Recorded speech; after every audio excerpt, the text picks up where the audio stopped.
Halo Sobat Pembelajar, selamat datang di Amadis.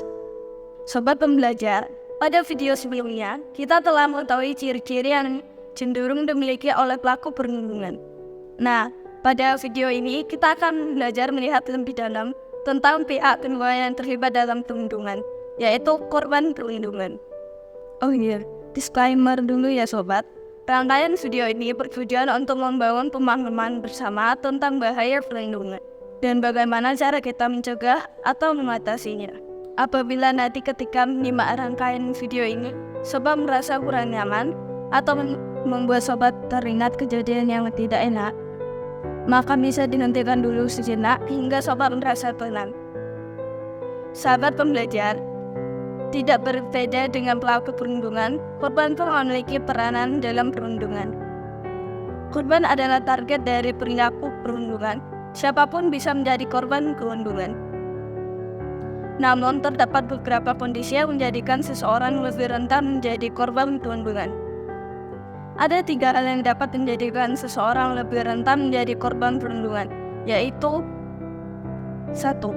Orang yang dianggap lemah karena tubuh yang lebih kecil. Sahabat pembelajar, tentunya ada di antara kita atau teman kita yang memiliki postur tubuh yang tergolong kecil. Tidak jarang teman kita yang seperti ini rentan menjadi korban perundungan. Maka sudah selayaknya kita memberi perhatian lebih agar teman kita ini jangan sampai sendirian. Sebagian besar korban perundungan biasanya adalah mereka yang menyendiri dan terkesan tidak terlihat oleh teman-temannya. 2. Orang yang memiliki tampilan fisik yang berbeda. Sahabat pembelajar, sangat miris rasanya apabila kekurangan fisik seseorang dijadikan bahan lelucon atau bahkan bahan ejekan. Tidak selayaknya orang yang memiliki keunikan dalam hal fisik diperlakukan berbeda atau bahkan diperlakukan lebih rendah. 3. Orang yang dianggap memiliki status sosial ekonomi yang lebih rendah. Ini juga menjadi salah satu jenis perundungan yang marak terjadi. Orang yang cenderung memiliki harta lebih dengan seenaknya memandang rendah mereka yang berkekurangan. Tidak sepantasnya orang yang kekurangan dijadikan bahan candaan. Lantas, apa saja dampak perundungan bagi korban? Mari kita coba kenali bersama. 1. Muncul rasa malu dan atau kesal. Rasa negatif akan muncul dan mempengaruhi kesehatan mental. Mereka pasti akan stres, depresi, atau bahkan bunuh diri. Mereka yang menjadi korban akan selalu merasa cemas serta tidak dapat melakukan apa-apa karena harus selalu mengantisipasi gangguan dari pelaku perundungan setiap hari. 2. Dampak fisik. Muncul gangguan fisik seperti sakit kepala, gangguan pencernaan, perubahan berat badan, hingga sakit otot karena kondisi mental yang menurun. Perundungan fisik memiliki dampak yang hening kasat mata. Cobalah untuk peka apabila ada teman kita yang mengalami luka yang tiba-tiba memar atau merasa sakit yang serius, padahal hari sebelumnya sehat-sehat saja. 3. Dampak sosial. Kita harus peka ketika ada teman yang awalnya periang namun tiba-tiba menjadi murung dan jarang bergaul. Yang biasanya selalu bilang gas ketika diajak, tiba-tiba menolak dengan alasan apapun. Atau selalu terlihat cemas ketika berkumpul bersama teman-teman. Bisa jadi dia telah menjadi korban perundungan. Korban seperti ini biasanya akan menarik diri dari pergaulan.